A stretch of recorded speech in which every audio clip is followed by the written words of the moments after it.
tell you what Juneteenth actually is, because every year somebody turns it into a cookout and a sale at the mall, and the history gets lost in the smoke off the grill. June 19th, 1865, Galveston, Texas. A Union general named Gordon Granger rides in with about 2,000 troops and reads an order, General Order Number 3, telling the people of Texas that slavery is over, that all enslaved people are free. Here's the part that should sit in your chest. That announcement came 2.5 years after the Emancipation Proclamation already took effect on January 1st, 1863. 2.5 years. More than 250,000 Black people in Texas were still being held, still being worked, still being sold after they were legally free. Not because the news was slow, but because there was no one there to enforce it.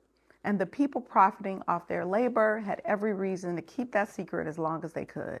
So understand the gap, because the gap is the whole point. Freedom on paper and freedom in your body are two different things. Somebody can declare you free and still build a system designed to keep you working for nothing.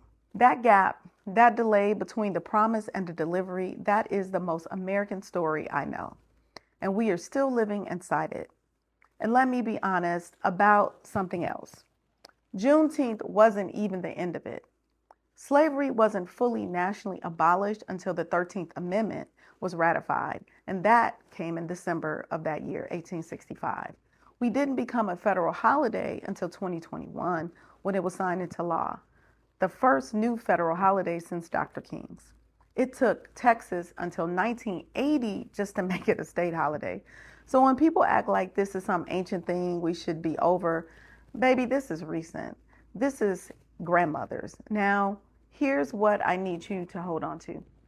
After emancipation came Reconstruction, and for one bright moment, we built. Black men got to vote. Hundreds of Black men were elected to office across the South. We started schools, churches, businesses, whole towns. We showed this country exactly what we do the second the boot comes off our neck. And then they dismantled it through terror, through violence, through Jim Crow laws written specifically to put us back in our place. Everything we built, they came for. That's the pattern. And I need you to recognize the pattern, because the pattern is not over. Now let me get personal. I'm a Black Muslim woman. I'm an organizer. I'm a mother raising a son in this state. And Juneteenth for me is not about celebrating that they freed us.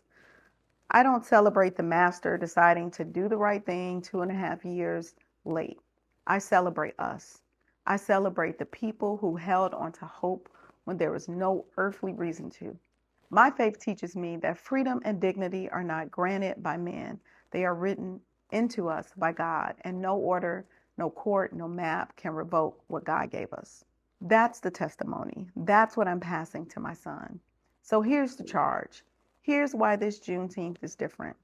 On April 29th of this year, the Supreme Court ruled in Louisiana versus Calias 6-3 and gutted Section 2 of the Voting Rights Act, the law that for 60 years protected us from having our rights diluted by the way district lines are drawn. And right here in Georgia, our governor called for a special session to redraw the maps. That session opens June 17th, 2 days ago, right before Juneteenth. Sit with that. The same week we celebrate the delivery of our freedom, they're in the state capitol drawing lines to dilute our power. The gap is open again. The promise and the delivery splitting apart in real time. So don't just grill this year. Don't just shop. Find out who your representatives are.